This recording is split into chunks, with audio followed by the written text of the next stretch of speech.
नमस्कार दोस्तों, मेरा नाम ऋषि है और हम आज टेली ERP 9 की इस सीरीज़ का पहला लेसन लेकर आप लोगों के सामने आए हैं।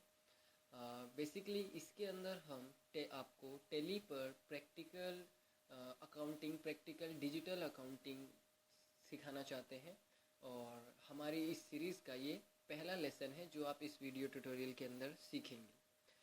इस सीरीज़ का जो ये पहला लेसन है, इसको बनाने के पीछे पर्पस ये है।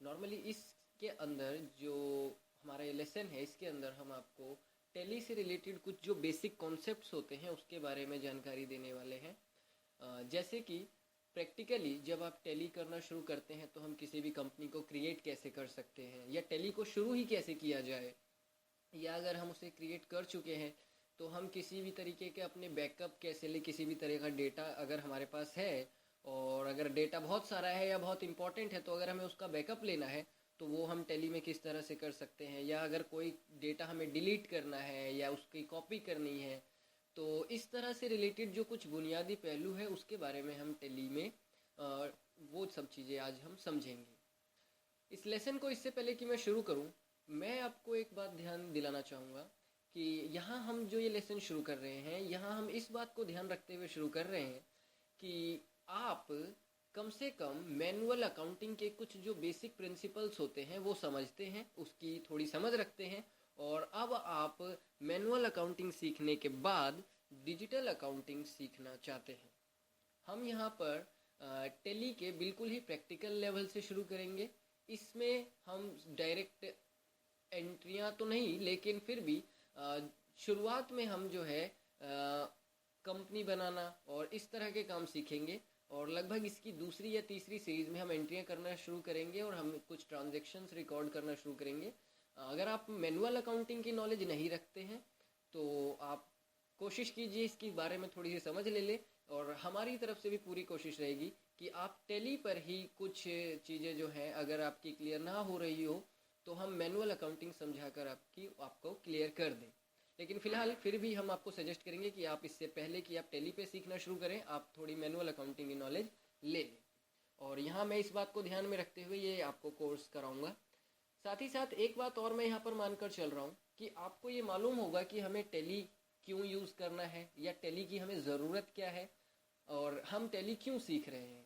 ये सारी बातें नॉर्मली एक टेली सीखने वाले स्टूडेंट को मालूम ही होती है, तो इसको हम नहीं बता रहे हैं, हम इसको थोड़ा जो है करते हुए चल रहे हैं। और नॉर्मली आप इसके बारे में जानते ही होंगे, अगर आप पढ़ना चाहते हैं जभी तो आप ये सब सीख रहे हैं। तो नॉर्मली बेसिक यही पर्पस है, इंटरेस्ट के लिए या प्रोफेशनल्स के लिए यूज़ होता है, तो उसके लिए ही आप यूज़ कर रहे हैं। फ़िलहाल हम जो है डायरेक्ट अपने टॉपिक्स से शुरुआत कर रहे हैं कि कौन कौन से टॉपिक्स मैं इस क्लास में कवर कराने वाला हूँ। जो टॉपिक इस क्लास में कवर होने वाले हैं वो है कि एजुकेशनल और लाइसेंस वर्जन टेली में क्या क्या होता है, या ये मोड क्या क्या होते हैं, हम टेली को शुरू कैसे कर सकते हैं, किसी कंपनी को क्रिएट कैसे कर सकते हैं, या क्रिएट करने के बाद हम उसको ओपन करके उसमें वर्क कैसे कर सकते हैं, या किसी कंपनी का डेटा अगर हम पहले ही बना चुके हैं या कोई हम कंपनी पहले ही क्रिएट कर चुके हैं तो हम कैसे उस कंपनी में चेंजेस कर सकते हैं या कंपनी को डिलीट कर सकते हैं। साथ ही साथ अगर हमारा कुछ इम्पॉर्टेंट डेटा है और अगर हमें उसका बैकअप लेना है तो हम वो बैकअप कैसे लें, और ज़रूरत पड़ने पर उस बैकअप को, उस इम्पॉर्टेंट डेटा के बैकअप को हमारी मेन लोकेशन में रिस्टोर कैसे करें। तो चलिए शुरुआत करते हैं दोस्तों। शुरुआत में सबसे पहले मैं आपको एक चीज़ बता देना चाहता हूँ कि टेली के अंदर नॉर्मली जिस पर मैं आपको सिखाने वाला हूँ वो टेली का एजुकेशनल वर्जन होगा, क्योंकि आमतौर पर कोई भी स्टूडेंट जब सीखना शुरू करता है तो उसको सीखने के लिए इंटरनेट पर एजुकेशनल वर्जन ही फ्री डाउनलोड करने के लिए मिलता है। आमतौर पर कोई भी स्टूडेंट लाइसेंस वर्जन नहीं ले पाता क्योंकि वो उसे बाय करना पड़ता है और वो थोड़ा कॉस्टली होता है, और शायद लेना भी नहीं चाहिए। मैं आपको अगर एक हिदायत दूं, मेरी हिदायत माने तो अगर आप पहली बार टेली पर काम करना सीख रहे हैं तो आप इसका एजुकेशनल वर्जन ही लें। ये वर्जन क्या है, तो आप इसको इस तरह से समझ सकते हैं कि टेली में एजुकेशनल वर्जन टेली का एक तरीके से एक ट्रायल वर्जन होता है जिस पर आप टेली पर काम करना सीख लेते हैं, और फिर आप जो भी काम करते हैं हालांकि उसका कोई रियल लाइफ एंटिटी नहीं होता है, यानी जो भी ट्रांजेक्शन्स आप रिकॉर्ड करते हैं, जो भी डेटा आप एंटर करते हैं, उसकी कोई वैलिडिटी नहीं होती है। लेकिन फिर भी इसमें जो फंक्शंस होते हैं वो लगभग लगभग एक ओरिजिनल टैली के सॉफ्टवेयर जैसे ही होते हैं, और जो भी काम आप इस पर सीखते हैं या जो भी काम एक लाइसेंस वर्जन वाले टैली में होता है वो सारा काम आप इस पर भी कर सकते हैं। हम यहाँ पर एजुकेशनल वर्जन पर ही सीखेंगे, और बाद में आप जब अगर मौका पाए या अगर आप लाइसेंस वर्जन पे काम करते हैं तो आप आराम से एजुकेशनल वर्जन पर, क्योंकि आप सीख चुके हैं या पहले आप कर चुके हैं, तो आराम से आप कर पाएंगे। एजुकेशनल वर्जन में बस इतना ही फ़र्क है, कुछ ऐसे ऑप्शंस होते हैं जो आप नहीं चला पाते, जो आप लाइसेंस वर्जन पर ही यूज़ कर सकते हैं। वो ऑप्शन कौन से हैं या क्या क्या है वो जैसे जैसे आएंगे मैं आपको बताता रहूँगा, लेकिन फ़िलहाल आपको एजुकेशनल वर्जन में काम करना है, ये आपको ध्यान रखेंगे। एजुकेशनल वर्जन आपको कहाँ से मिलेगा, या अगर आपके कंप्यूटर में टैली नहीं है तो आप कैसे लाएँ, तो ये बहुत ही सिंपल है। नॉर्मली आप इंटरनेट यूज़ करते होंगे, उस पर गूगल पे आपको सिंपल सर्च करना है educational version of tally ERP9 free download, और जो लिंक आपको मिलेगा वहाँ से आप उसको डाउनलोड कर लेंगे। लिंक को डाउनलोड करने के बाद आपको जो फाइल मिलेगी वो फाइल आपने इंस्टॉल कर लेनी है। जो फाइल आपकी इंस्टॉल हो जाएगी, जैसे मैं आपको बताता हूँ वो फाइल किस तरह की होगी।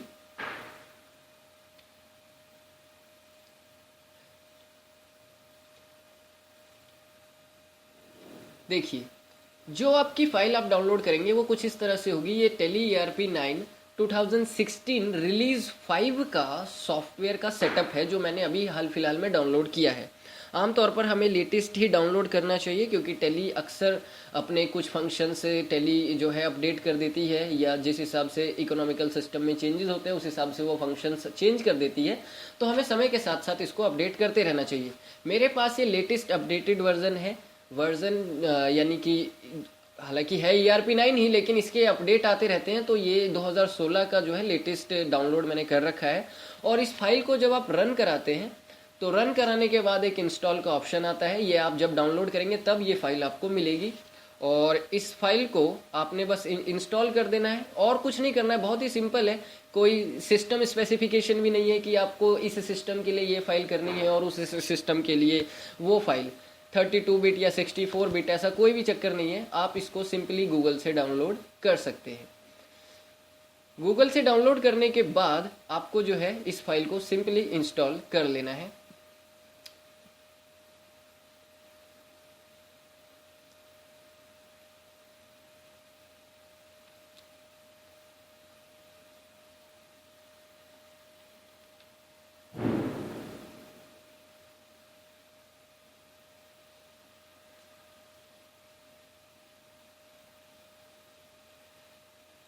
जैसे ही आप इस फाइल को रन कराएंगे तो उसके बाद ये सामने एक इंस्टॉलेशन विंडो आएगी। आपको कुछ नहीं करना है, सिंपली आप बस इसे इंस्टॉल कर देंगे। हालांकि मैं इसे नहीं कर रहा हूँ क्योंकि मैं पहले ही इंस्टॉल कर चुका हूँ, लेकिन जब आप इसको इंस्टॉल कर लेंगे तो इस इंस्टॉल बटन पे क्लिक करने के बाद आपको डेस्कटॉप के ऊपर टैली का ये आइकन मिल जाएगा, या फिर स्टार्ट बटन के अंदर यहाँ आपको टैली मिल जाएगा। और अगर ऐसा करने पे भी ना मिले तो आप इधर ऑल प्रोग्राम में आएंगे। ऑल प्रोग्राम के अंदर टैली का एक फोल्डर आपको मिलेगा टैली ERP9 से, इसको आपने क्लिक करके खोलना है। यहाँ ये एप्लीकेशन आपको मिल जाएगी और आपने इसे रन करा देना है। ये कुछ समय लेगी स्टार्ट होने के लिए और फिर ये स्टार्ट हो जाएगी।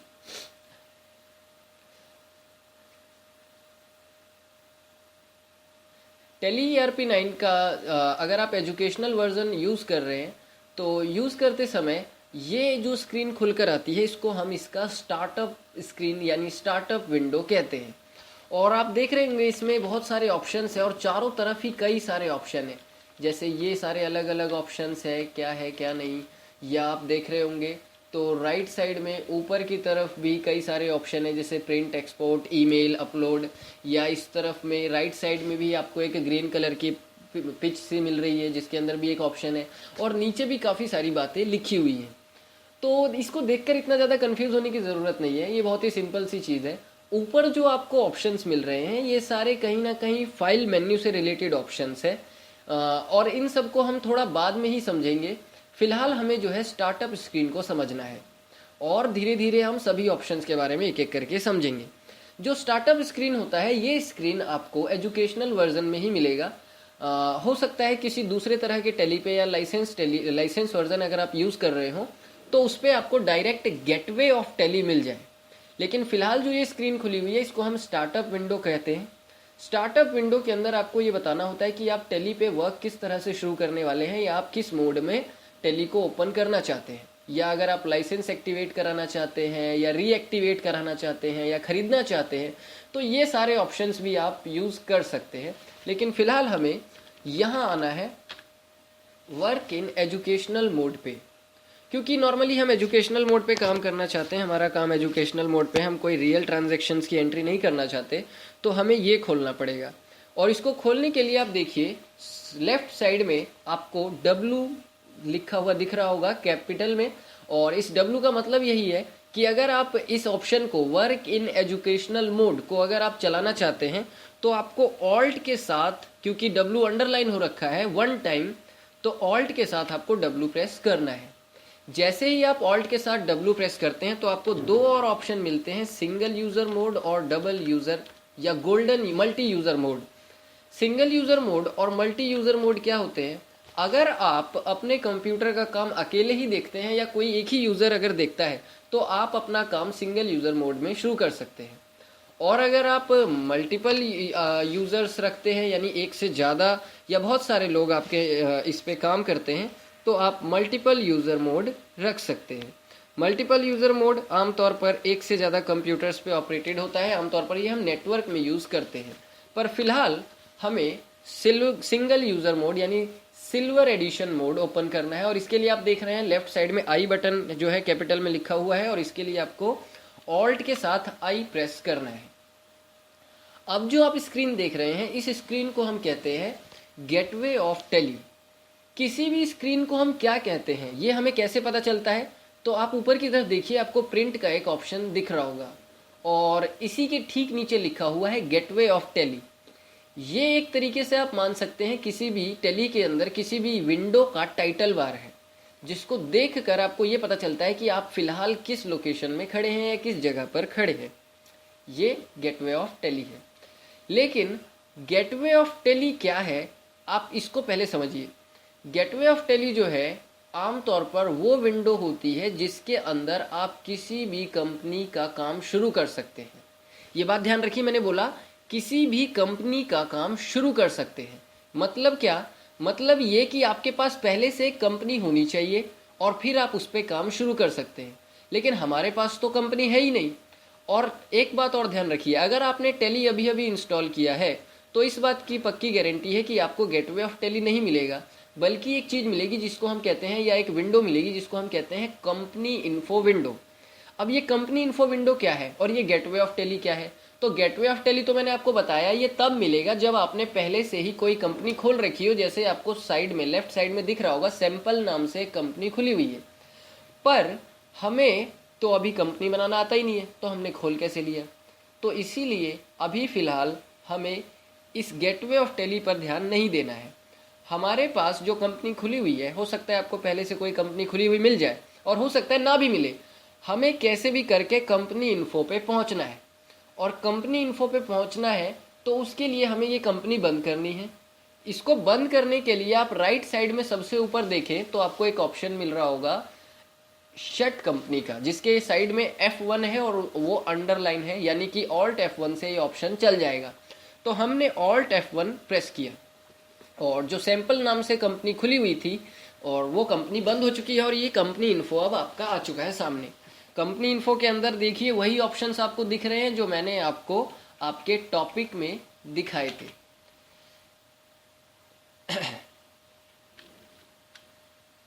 कि हम लाइसेंस वर्जन को समझने के बाद कि क्रिएट कैसे करें, सेलेक्ट कैसे करें, या किसी भी कंपनी को डिलीट, बैकअप वगैरह और भी ये सब चीज़ें।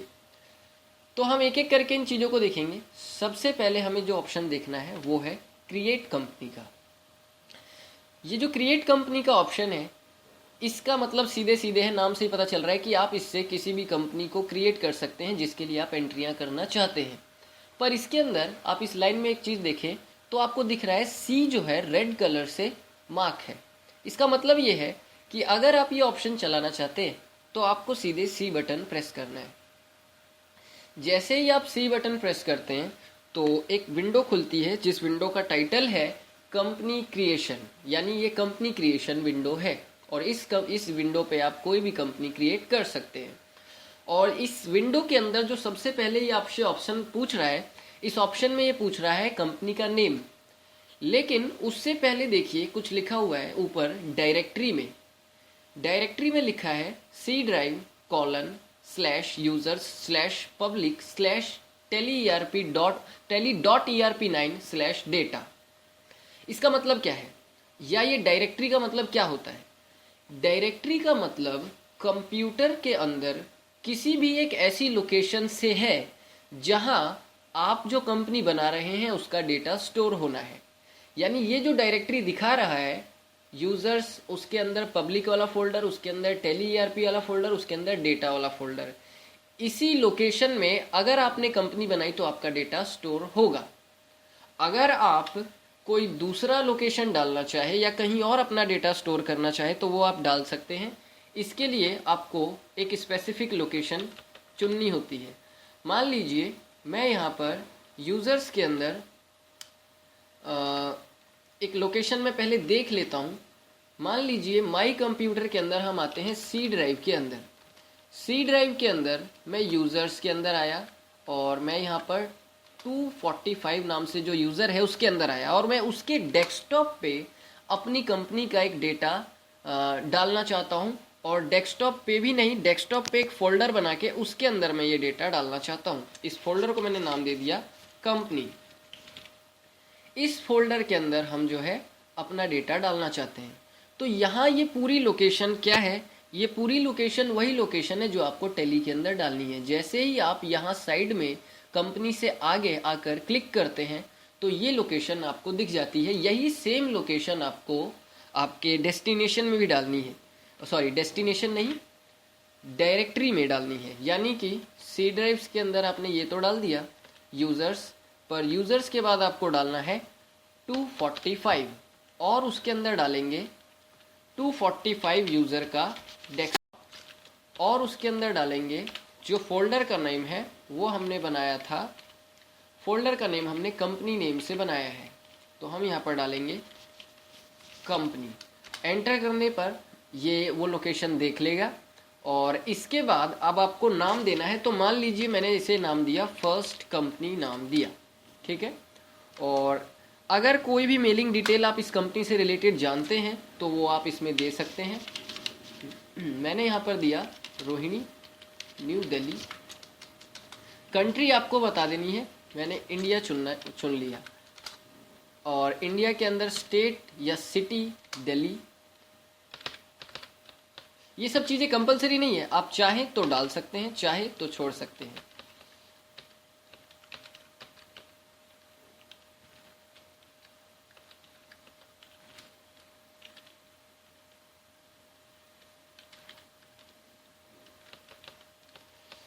ईमेल आईडी, फैक्स और भी दूसरी चीज़ें अगर आप डालना चाहें तो डाल सकते हैं।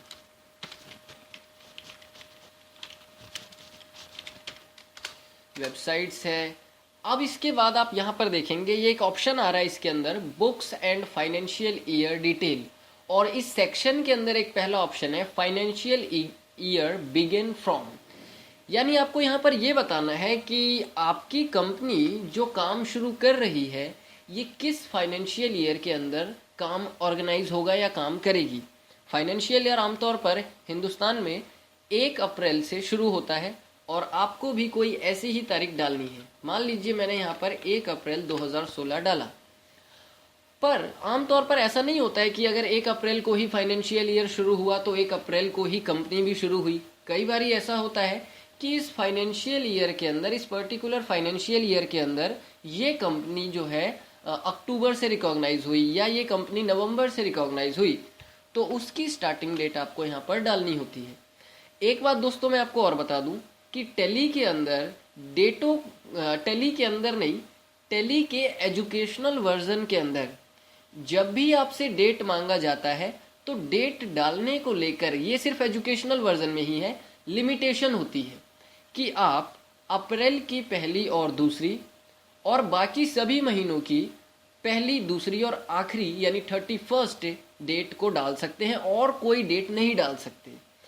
जैसे कि मान लीजिए मैं यहाँ पर 10 अक्टूबर 2016 डालता हूँ तो ये एंटर करने पर नहीं लेगा, पर अगर मैं यहाँ पर 1/10/2016 डालूं तो ये ले लेगा।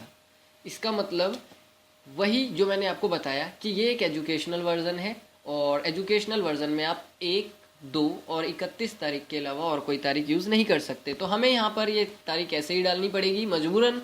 आप लाइसेंस वर्जन जब आप यूज़ करेंगे तो आप उसमें कोई भी तारीख डाल सकते हैं।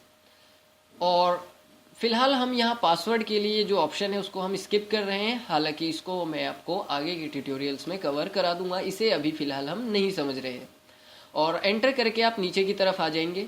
जब भी आपको नीचे या आगे की तरफ फॉरवर्ड करना हो तो एंटर करेंगे, और अगर पीछे वाले ऑप्शन में जाना हो तो बैक स्पेस से जा सकते हैं। बेसिक करेंसी सिंबल आप बता सकते हैं। अगर आपको रुपीज़ का जो न्यू साइन है वो यूज़ करना है तो आप वो भी यूज़ कर सकते हैं, या अगर आपको ये साइन यूज़ करना हो तो वो भी आप कर सकते हैं। इसका फॉर्मल नेम क्या है, तो आमतौर पर इंटरनेशनल मार्केट में रुपीज़ का जो फॉर्मल नेम है वो यही होता है। इसने डिफ़ॉल्ट उठा लिया क्योंकि हमने ऊपर इसको इंडिया सेलेक्ट करके दिया था। Suffix symbol to amount, amount के अंदर जो है अलग अलग तरह के कई बार सिंबल्स हेल्प करते हैं। जब आप प्रिंट वगैरह लेते हैं चेक्स का या और भी किसी बिल का, तो उनमें सिंबल लगाने हैं तो आप इसे यस कर दीजिए, नहीं लगाने तो आप इसे नो कर देंगे। Add space between amount and symbol, अगर आप एक चेक का या किसी बिल का प्रिंट ले रहे हैं तो कई बार वो बड़े बड़े अमाउंट में होता है, जैसे कि 10,000 या 20,000 या 30,000। तो ऐसे में कई सारी इंटीजर्स के वजह से, कई सारे न्यूमेरिकल पॉइंट की वजह से एक नंबर को एक बार में देखकर समझ पाना मुश्किल होता है, तो हम उसको तोड़ देते हैं। जैसे 10,000 में मैंने 10 और 3 जीरो को अलग कर दिया। तो ऐसा अगर करना है तो आप ये ऑप्शन यस कर सकते हैं। Show amount in millions, millions में अगर आपको अमाउंट शो करना है तो वो भी आप कर सकते हैं, अदरवाइज आप इसे नो कर देंगे।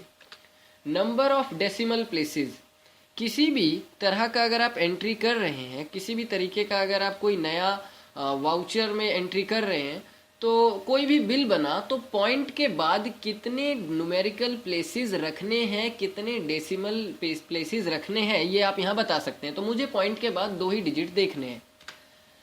पॉइंट के बाद जो भी कुछ आएगा उसको कहेंगे क्या, वो आप यहाँ पर सिंबल उसका बता सकते हैं। तो हम आमतौर पर इंडिया में पैसे कहते हैं। पॉइंट में जो भी चीज़ आती है बिल के अंदर, तो आपने यहाँ पर पैसे ही चुनना है। और अगर आप लेटर्स में राइटिंग में प्रिंट ले रहे हैं किसी भी बिल का, तो अमाउंट का जब प्रिंट ले रहे हैं तो पॉइंट के बाद कितने डिजिट्स का प्रिंट लेना है। सपोज मान लीजिए मेरा बिल बनता है 100 रुपये 50 का, तो बिल अगर मैं न्यूमेरिकली देखूं तो 100 रुपये 50 पैसे का जो बिल बना है तो उसमें मुझे दिखाएगा 100.50 यानी 100.50। इसका मतलब ये जो चीज़ फिलहाल जो मैं सामने सेटिंग करके रख चुका हूँ उसके हिसाब से अगर मैं कैरेक्टर्स में प्रिंट लूँगा तो पॉइंट के बाद सिर्फ ये मुझे 5 यानी 5 ही दिखाएगा, 50 नहीं दिखाएगा, या 50 लिखा हुआ नहीं दिखाएगा, सिर्फ 5 लिखा हुआ दिखाएगा अगर मैं कैरेक्टर्स में प्रिंट लूँगा तो यहाँ आपको यही बताना है कि वर्ड्स में आपको क्या क्या कैसे कैसे प्रिंट लेना है। और जब आप इसके बाद एंटर करेंगे तो अब ये लास्ट एक ऑप्शन पूछ रहा है इस विंडो का, कंपनी क्रिएशन विंडो का, एक्सेप्ट का। तो दोस्तों मैं आपको एक बात बता देना चाहता हूँ, ये आपको खैर ध्यान भी रखनी है कि आपने हो सकता है इससे पहले कई तरह के दूसरे सॉफ्टवेयर्स पे काम किया हो और उसके अंदर आपने एक चीज़ देखी होगी कि आप किसी भी काम को करने के बाद सेव कर देते हैं और ताकि आप उसे फ्यूचर में फिर दोबारा यूज़ कर सके। पर इसके अंदर ऐसा कुछ भी नहीं होता है, टेली के अंदर ऐसा कुछ भी नहीं है कि आप इसे सेव करें। असल में टेली हर एक पेज का काम पूरा करने के बाद खुद ही उसे एक्सेप्ट करने के लिए आपसे पूछता है। एक्सेप्ट कराने का मतलब ही यही है कि यहाँ पर ये आपका जो डेटा है उसको सेव कर देगा और फिर दोबारा से काम शुरू करेगा। यानी वो डेटा पहले वो रख के आएगा और फिर उसी लोकेशन से, जहाँ जो हमने ऊपर की तरफ बताई है, वहाँ से आपका डेटा उठा कर लाएगा। एक बार मैं फिर आपका ध्यान डायरेक्टरी वाले ऑप्शन की तरफ करना चाहूँगा, जहाँ पर हमने यूज़र्स के अंदर 245 डेस्कटॉप और डेस्कटॉप के ऊपर कंपनी नाम के फोल्डर में ये हमने लोकेशन चुनी थी। यानी हमारी कंपनी जो है यहाँ सेव होने वाली है। आप एंटर करेंगे तो यहाँ ये कंपनी का डेटा उस लोकेशन पे गया और उस लोकेशन से उठ के यहाँ पर आ गया। अब आप लेफ्ट साइड में देखें तो आपको आपके कंपनी की डिटेल मिल जाएगी कि आपने कौन सी कंपनी सेलेक्ट कर रखी है और उसमें क्या कोई एंट्री हो रखी है, क्या नंबर ऑफ वाउचर्स 0 है, नो, आज की डेट क्या है और किस पीरियड में ये कंपनी चल रही है, वो सारी जानकारी आपको लेफ्ट साइड में मिल रही है। और राइट साइड में आप देखें तो वही गेटवे ऑफ टेली खुल गया। फिलहाल अभी हम इसे नहीं देखेंगे, हम फिलहाल अपनी लोकेशन पे चलते हैं और ज़रा वहाँ जाके देखते हैं कि क्या जो हमने कंपनी बनाई है वो बनी। हमारी जो लोकेशन थी वो लोकेशन थी सी ड्राइव के अंदर। जो हमारा सी ड्राइव है उसके अंदर हम यूज़र्स में गए, 245 में गए और उसके डेस्कटॉप पे गए। डेस्कटॉप पे हमने बोला था कंपनी वाले फोल्डर के अंदर आपको हमारी कंपनी का डेटा स्टोर करना है। ठीक है, जो हमारी कंपनी का नेम था वो था फर्स्ट कंपनी। पर इस लोकेशन पे अगर आप देखें तो पहले कुछ भी नहीं था, लेकिन अब यहाँ पर 10,000 नंबर का एक फोल्डर मिल रहा है, लेकिन आपकी कंपनी के नाम से कोई भी फाइल या कोई फोल्डर नहीं है। तो ये फोल्डर क्या है, या ये फोल्डर उससे आपकी कंपनी से रिलेटेड है क्या?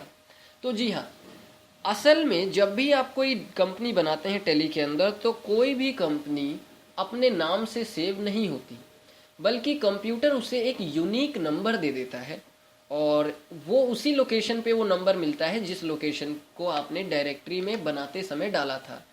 इस फोल्डर के अंदर ये सारे फाइलें हैं जो आपकी उसी कंपनी का डेटा स्टोर करती है। तो सर, अगर हमने बहुत सारी कंपनियां बना रखी हो इसी लोकेशन पे, तो हमें अपनी कंपनी का नंबर कैसे पता चलेगा? तो ये बहुत ही सिंपल है दोस्तों, इसके लिए उतना ज़्यादा सोचने की ज़रूरत नहीं है। यहाँ तो एक ही कंपनी दिख रही है, लेकिन अगर मान लीजिए आपने 100 या 200 कंपनियां बना रखी है और उसमें अगर आपको आपकी कंपनी ढूंढनी है, तो ऐसे में आप नंबर तो आप जानते ही नहीं है, आप तो नाम जानते हैं। तो ऐसे में फिर हम अपनी कंपनी वाला फोल्डर कैसे पता लगाएं? तो ये बहुत ही सिंपल है। फिलहाल इसको हम थोड़े समय के लिए छोड़ते हैं, लेकिन इसे याद रखेंगे कि हमें नंबर कैसे पता लगाना है। फिलहाल हम एक बार दोबारा टेली पे लौटते हैं और अब आप देख रहे हैं दोस्तों कि गेटवे ऑफ टेली खुल चुका है।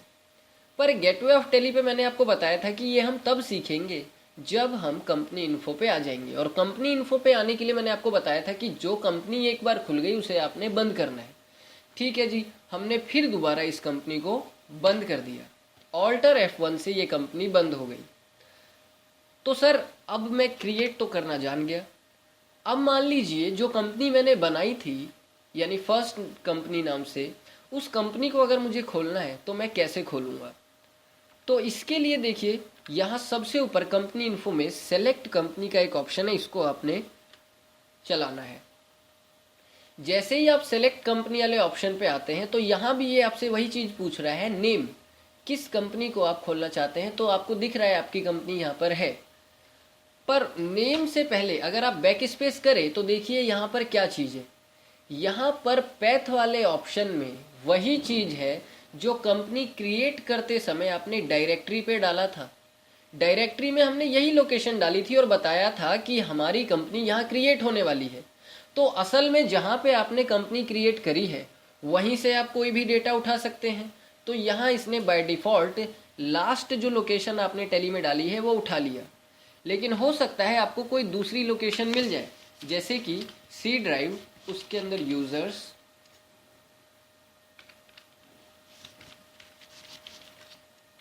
पब्लिक,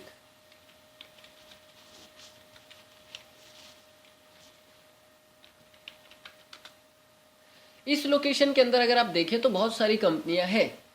अब सर मान लीजिए हमें ऐसा मिल रहा है, लेकिन मुझे जहां मैंने कंपनी क्रिएट करी थी वहां जाना है। तो सिंपल है, आप अपनी कंपनी की लोकेशन डाल दीजिए। आइए मेरे साथ डालते हैं। यहाँ मैंने सी ड्राइव के अंदर डाला यूज़र्स, यूज़र्स के अंदर मैं डालता हूँ क्योंकि हमारा यूज़र्स का नाम नहीं है, एक नंबर है 245, और 245 के डेस्कटॉप के ऊपर हमने एक कंपनी नाम से एक फोल्डर बनाया था, उसके अंदर हमारी ये फाइल है। तो देखिए यहाँ पर अब आप जैसे ये लोकेशन डालते हैं आपको आपकी कंपनी का नाम दिख गया। चलिए नाम को हम थोड़ी देर के लिए भूल जाते हैं और उस लोकेशन पे आते हैं। उस लोकेशन पे आपको नाम नहीं दिख रहा है, असल में वहाँ पर तो एक फोल्डर है जिसका नंबर है 10,000, और यहाँ ये लोकेशन डालने पर ये डालता है क्या, फर्स्ट कंपनी। असल में ये दोनों चीज़ें एक ही है। इसको मैं साबित भी कर सकता हूँ। आप जहाँ फर्स्ट कंपनी लिखा हुआ देख रहे हैं उसके ठीक सामने देखिए आपको 10,000 नंबर ब्रैकेट में डाला हुआ मिल रहा है, यानी कि जिसको आप फर्स्ट कंपनी समझ रहे हैं उसे कंप्यूटर अपनी भाषा में 10,000 समझ रहा है। कहीं भी आप इन दोनों में से कुछ भी यूज़ कर सकते हैं। अब देखिए जैसे ही मैंने एंटर प्रेस किया तो फिर दोबारा से मेरी कंपनी खुल गई। ये हुआ किसी भी कंपनी को सेलेक्ट करना, और सेलेक्ट करने के बाद या क्रिएट करने के बाद जब हम सेलेक्ट कर लेते हैं तभी हम किसी भी कंपनी के लिए कोई काम या ट्रांजैक्शन रिकॉर्ड कर सकते हैं। फिलहाल सर अभी तो हमारे कंपनी इन्फो के बाकी ऑप्शन पूरे हुए ही नहीं और फिर हम गेटवे ऑफ टेली पे आ गए। अब मैं चाहता हूं कि ये कंपनी बंद ना हो, ये खुली रहे, और फिर भी मुझे कंपनी इन्फो पे जाना है। इससे पहले हम कंपनी इन्फो में जाने के लिए अभी खुली हुई कंपनी को बंद कर देते थे ऑल्ट F1 से और फिर हम वहाँ जाते थे। पर सर इस बार ऐसा नहीं करना। तो ये चीज़ पॉसिबल है। अगर आप अपनी इस कंपनी को बंद नहीं करना चाहते और फिर भी आप कंपनी इन्फो पे जाना चाहते हैं तो आप राइट साइड में देखिए, बीच में एक ऑप्शन मिल रहा है कंपनी इन्फो के लिए, जिसके साइड में लिखा हुआ है लेफ्ट साइड में F3 और वो अंडरलाइन है 1 टाइम, यानी कि ऑल्ट F3 करने से आप कंपनी इन्फो पे पहुंच जाएंगे और लेफ्ट साइड में देखें तो आपकी कंपनी खुली हुई है। चलिए ठीक है, सेलेक्ट कंपनी। पर सर हम तो कंपनी सेलेक्ट कर चुके हैं पहले ही और फिर भी ये सेलेक्ट कंपनी का ऑप्शन दे रहा है। तो हाँ, ये चीज़ पॉसिबल है कि आप एक टाइम पर एक से ज़्यादा कंपनियां सेलेक्ट कर सकें। अब यहाँ तो मेरे पास एक ही कंपनी है इस लोकेशन पे, मुझे कोई और सी कंपनी खोलनी है तो मैंने यहाँ पर उसकी लोकेशन डालनी पड़ेगी, यूज़र्स पब्लिक tele.erp9/data। इस लोकेशन के अंदर बहुत सारी कंपनी है। मान लीजिए मैंने मैन्युफैक्चरिंग जर्नल नाम की ये कंपनी खोल ली, तो अब आप देख रहे हैं जैसे ही मैंने सेलेक्ट किया तो मेरी जो पहले वाली कंपनी थी वो भी name of company left side के अंदर लिस्ट ऑफ सेलेक्टेड कंपनी में यहाँ पर मेरी कंपनी फर्स्ट कंपनी और मैन्युफैक्चरिंग जर्नल दोनों के ही नेम आ रहे हैं, जिसमें से मैन्युफैक्चरिंग जर्नल के साइड में लिखा हुआ है 2 अप्रैल 2010 और फर्स्ट कंपनी के साइड में लिखा हुआ है नो वाउचर एंटर्ड। इसका मतलब क्या होता है? तो इसका मतलब बहुत ही सिंपल है दोस्तों। इसका मतलब ये नहीं है कि टेली नाइंसाफ़ी कर रहा है दो अलग अलग कंपनियों के साथ। इसका मतलब ये है कि आप मैन्युफैक्चरिंग जर्नल में 2 अप्रैल 2010 को कोई एंट्री कर चुके हैं, लास्ट एंट्री इस तारीख की है, और फर्स्ट कंपनी में अभी तक कोई एंट्री हुई ही नहीं है। चलिए छोड़िए, वो तो बाद की बात है कि एंट्री क्यों है या क्यों नहीं है। फिलहाल कंपनी इन्फो में हम वापस लौटते हैं और अब आप यहाँ पर क्रिएट करना जान चुके हैं, सेलेक्ट करना जान चुके हैं और शट करना भी जान चुके हैं, चाहे आप शॉर्टकट से करें या फिर आप यहाँ कंपनी इन्फो में आकर करें। शट कंपनी वाला ऑप्शन जैसे ही आप क्लिक करते हैं तो आपसे पूछ रहा है कि ये दोनों कंपनियाँ आपने सेलेक्ट कर रखी हैं, ये दोनों कंपनियाँ आपने खोल रखी है, इनमें से कौन सी बंद करनी है।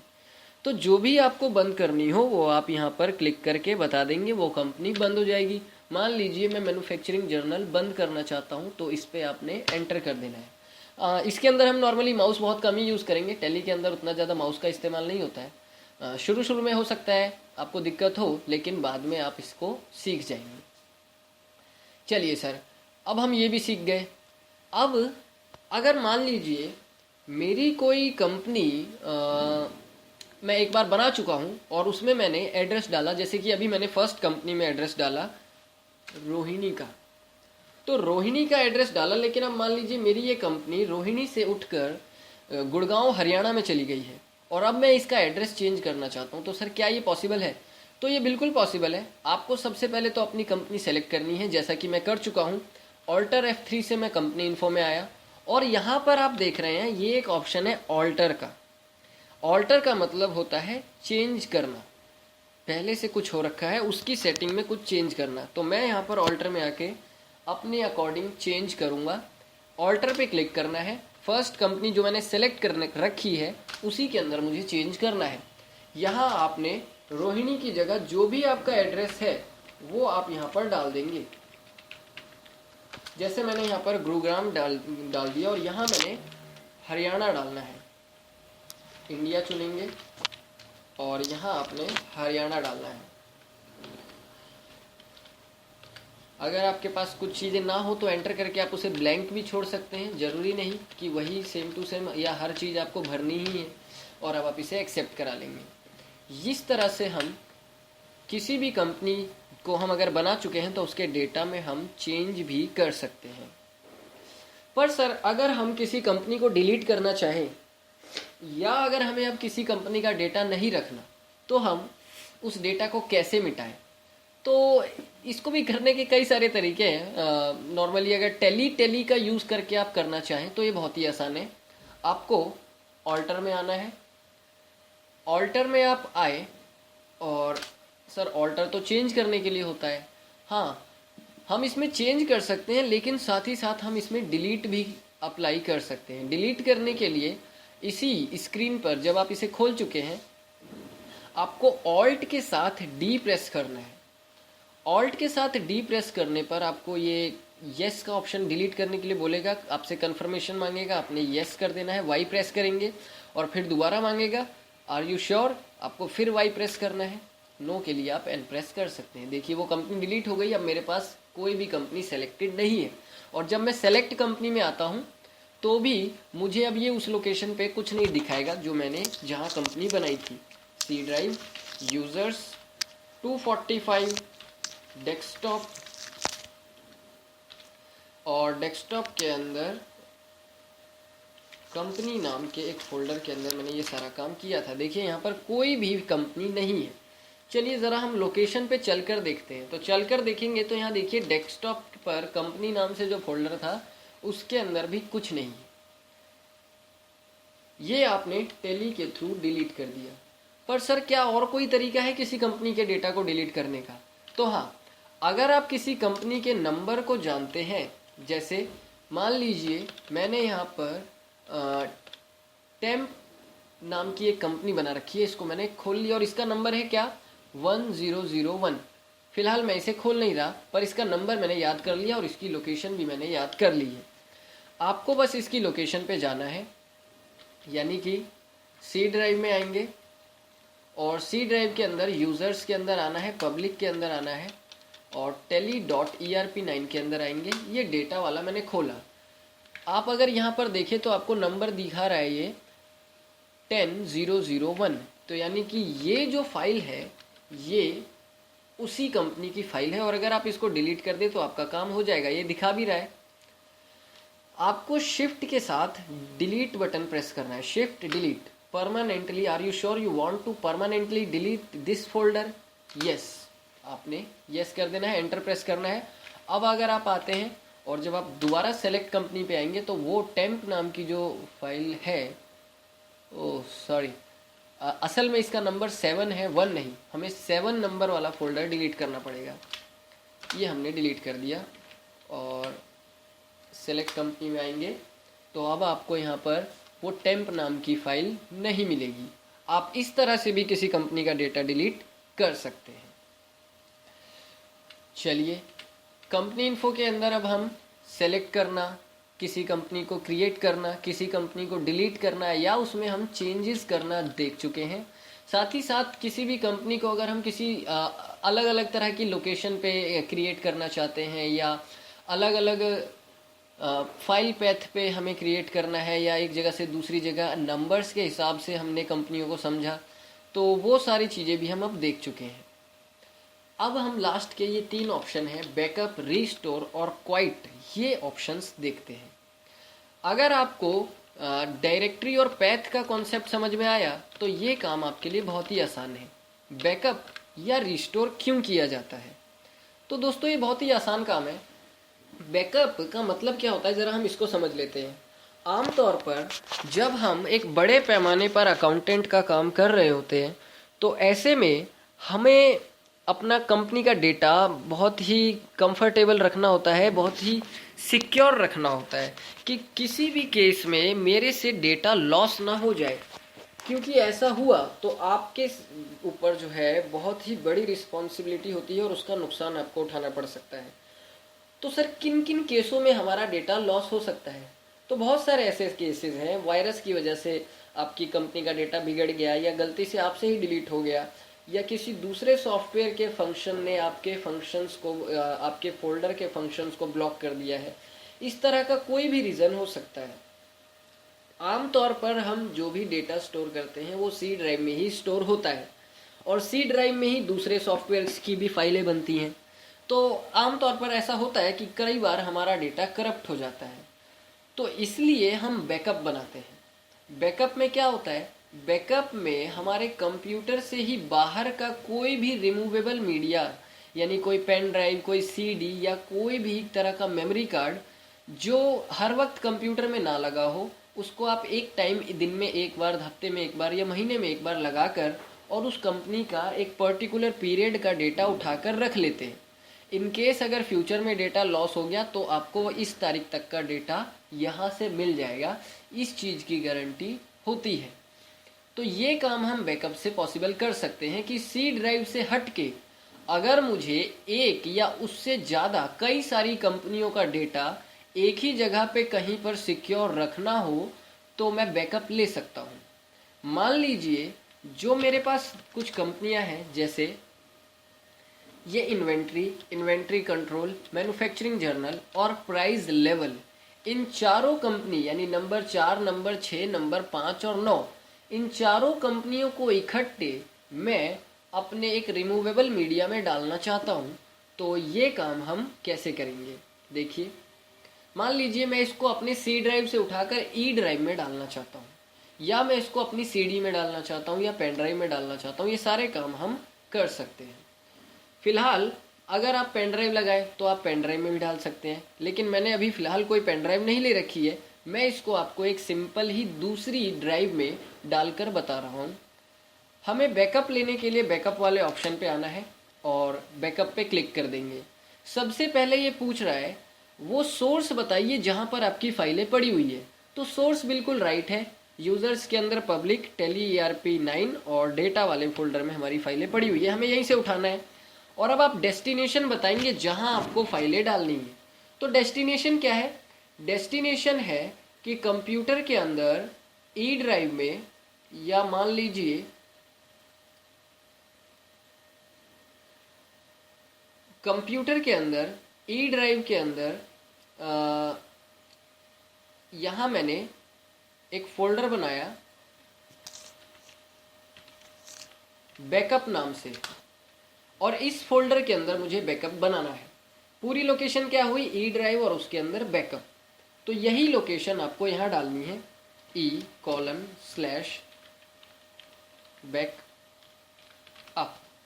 और एंटर कर देंगे। तो अब यहाँ पर आपको लिस्ट ऑफ कंपनी मिलेगी।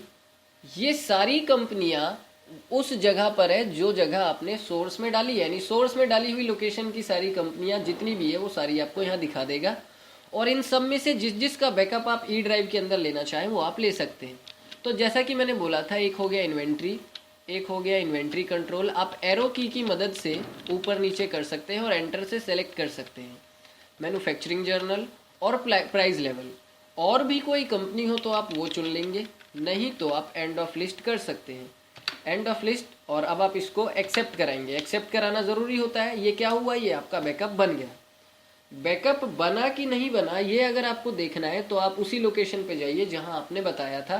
ये देखिए, ई ड्राइव के अंदर बैकअप के अंदर ये रहा आपका फोल्डर, जिसके अंदर ये चारों कंपनियों का डेटा एक ही बार में है। और ये एक जिप फाइल है। जिप मतलब 4 फाइलें एक ही फोल्डर में कंप्रेस हो गई है, छोटा सा स्पेस। आमतौर पर अगर हमें, अब इसका भी हम एक यूज़ कर सकते हैं कि अगर आपको 4 या 5 कंपनियों का डेटा एक ही बार में किसी को मेल करना हो तो आप ये फोल्डर मेल कर सकते हैं, या सेंड करना चाहें तो कर सकते हैं। डेटा भी कम लगेगा और स्पेस भी कम यूज़ होगा। नहीं तो एक यूज़ तो मैंने आपको बताया ही कि आप इसको फ्यूचर में रिस्टोर भी कर सकते हैं। अब मान लीजिए आपने ये बैकअप यहाँ पर डाल लिया, तो सर क्या हम इसको यूज़ कर सकते हैं, मतलब इसमें से कंपनियाँ खोल सकते हैं? नहीं, ऐसा पॉसिबल नहीं है। इसके अंदर कुछ नहीं है, आपके काम का भी इसके अंदर कुछ नहीं है जब तक कि आप इसको रिस्टोर ना कर लें। यानी कि आपने क्या किया, सी ड्राइव में से कुछ कंपनियां उठा ली और उसको आपने सीडी में या पेन ड्राइव में रख लिया और कंप्रेस फॉर्म में रखा है, उसकी ओरिजिनल फॉर्म में नहीं रखा। तो अब आप इस कंप्रेस फॉर्म को खोल के ओरिजिनल फॉर्म में लाएंगे, यानी अब आपको फिर से इसे सी ड्राइव में डालना होगा। हो सकता है आप किसी दूसरे कंप्यूटर में डालें, हो सकता है आप किसी ऐसी कंप्यूटर में डालें जिसमें से पुरानी मेमोरी पूरी खाली हो चुकी है या आपका डेटा बर्बाद हो चुका है। तो ऐसे में आप फिर क्या करते हैं, तो आप ऐसे में रिस्टोर कर लेते हैं। बैकअप हम ले चुके हैं, हमने दिखाया आपको, वो फोल्डर भी वहाँ पे पड़ा हुआ है। अब आप आएंगे रिस्टोर के अंदर। चलिए देखिए, मैं आपको यहाँ पर सेलेक्ट कंपनी में आकर दिखाता हूँ। मैंने यहाँ लोकेशन में डाला ई ड्राइव, ई ड्राइव के अंदर मैंने डाला बैकअप। बैकअप डालता हूँ, इसके अंदर कुछ नहीं दिखा रहा, क्योंकि असल में हमने बोला था कि टेली में कंपनी का नंबर अगर है, कंपनी का नाम है तो उसका नंबर है। यहाँ तो कोई नाम ही नहीं है। जो आपकी ये बैकअप बना है इसका असल में कोई नाम हमने दिया ही नहीं, और ना ही ये कोई नंबर कंप्यूटर दे रहा है इसे। मतलब साफ है कि ये एक नॉर्मल फाइल से हटके है। नॉर्मल फाइल से हटके होने का मतलब है कि ये कोई कंपनी नहीं है, असल में ये कुछ और ही है। और ये एक अलग ही तरह की, देखिए यहाँ पर आर्चीव फाइल है, टाइप में लिखा हुआ है साइड में आर्चीव फाइल। तो आप इस लोकेशन पे आप इसको एक्सेस नहीं कर पा रहे हैं, ये आपको साफ साफ दिख रहा है, यानी कि ये कोई कंपनी नहीं है। यहाँ से अभी आप इसको नहीं खोल सकते। जो बैकअप आपने लिया उसको आप अब रिस्टोर करेंगे तभी आपका काम हो पाएगा, नहीं तो पॉसिबल नहीं कि आप कोई कंपनी खोल लें। तो चलिए, रिस्टोर करने के लिए हम रिस्टोर बटन पे क्लिक करेंगे और अब देखिए यहाँ पर इसने बाय डिफ़ॉल्ट अपने आप ही जो आपने बैकअप वाले ऑप्शन में सोर्स डाला था उसको यहाँ डेस्टिनेशन डाल दिया, और जो आपने वहाँ डेस्टिनेशन डाला था उसे यहाँ पर सोर्स में डाल दिया है। मतलब साफ है, लास्ट लोकेशन जो आप बताते हैं उस पर ये काम कर रहा है। तो फिलहाल हमें कोई चेंज नहीं करना है। अगर आपने एक से ज़्यादा लोकेशन पे बैकअप ले रखा हो तो वो लोकेशंस आप बता देंगे। डेस्टिनेशन का मतलब है मैं फाइलों को उठाकर कहाँ रखने वाला हूँ, सोर्स का मतलब है मैं फाइलों को, बैकअप को उठाने कहाँ से वाला हूँ। तो जैसे ही मैं ये लोकेशन डालता हूँ, एंटर करता हूँ, तो ये दिखाता है कि भाई इस लोकेशन पे इन 4 फाइलों का बैकअप पड़ा हुआ है। अब आप इन चारों में से कौन सी फाइल ईआरपी, टेली ईआरपी और डेटा वाले फोल्डर के अंदर डालना चाहते हो। तो मान लीजिए मैंने मैन्युफैक्चरिंग जर्नल, अच्छा एक सेकेंड, मान लीजिए जो मैन्युफैक्चरिंग जर्नल है यानी 5 नंबर, 9 नंबर, 6 नंबर और 4 नंबर, इन कंपनियों को मैं डिलीट ही कर देता हूँ। यहाँ मान लीजिए मेरा कंप्यूटर ख़राब हो गया या मान लीजिए मेरे डेटा में कुछ गड़बड़ आ गई और उसकी वजह से मेरा ये डेटा डिलीट हो गया। मेरा ये जो डेटा डिलीट हो गया है, ये कौन कौन से नंबर की कंपनियाँ थी, तो नंबर है 4659, 4659 वाली कंपनियाँ मुझे डिलीट करनी है।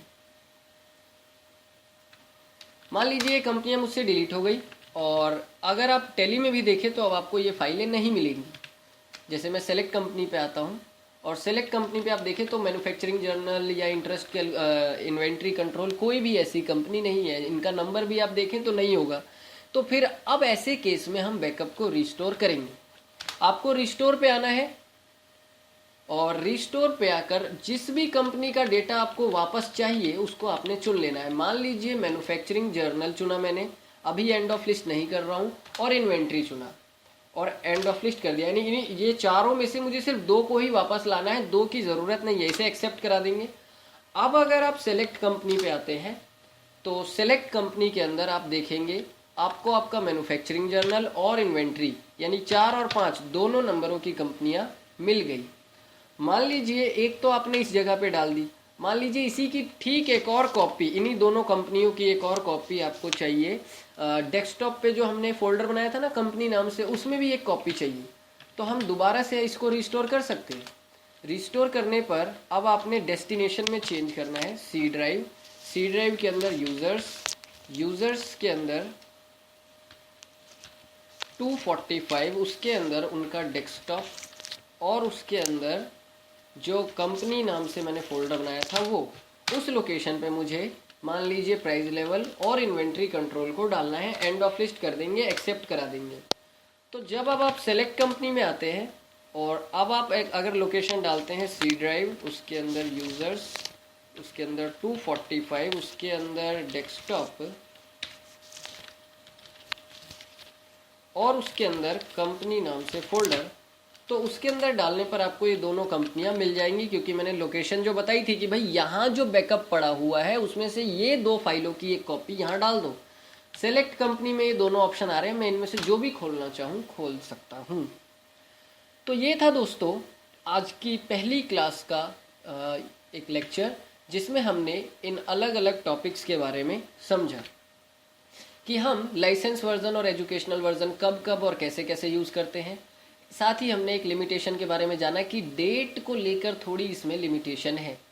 टैली को हम शुरू कैसे करें, टैली के अंदर हम किसी भी कंपनी को क्रिएट कैसे कर सकते हैं और सेलेक्ट कैसे करें, हम किसी भी कंपनी में कोई चेंज कैसे कर सकते हैं और फिर उसको सेव कैसे करेंगे या डिलीट कैसे कर सकते हैं। साथ ही साथ हमने कंपनी के अंदर बैकअप और रिस्टोर भी सीखा। जाते जाते एंड में आपको मैं एक चीज़ और बता दूं कि टैली को क्लोज कैसे करें। अगर आपका काम ख़त्म हो चुका है आज का, आपने अपना कंपनी बंद कर दिया Alt F1 से, और अब आपको आपका क्या काम करना है, काम को ख़त्म करना है, टैली बंद करना है, तो आपको कुछ नहीं दोस्तों, एस्केप बटन कंप्यूटर के कीबोर्ड में जो सबसे पहला बटन होता है वो दबाते रहना है तब तक जब तक कि क्वाइट स्क्रीन नहीं आ जाती, और इस स्क्रीन पे आपको Y प्रेस करना है, आप एग्जिट हो जाएंगे। आप टैली देखिए नीचे की तरफ टैली नहीं चल रहा। तो ये था दोस्तों आपकी पहली क्लास का ट्यूटोरियल, होप आपको पसंद आया होगा। ऐसे ही हमारी दूसरी भी सीरीज़ के जो ट्यूटोरियल्स हैं उनकी मदद से आप इसको पढ़िए। Best of lux, have a wonderful day ahead, thank you.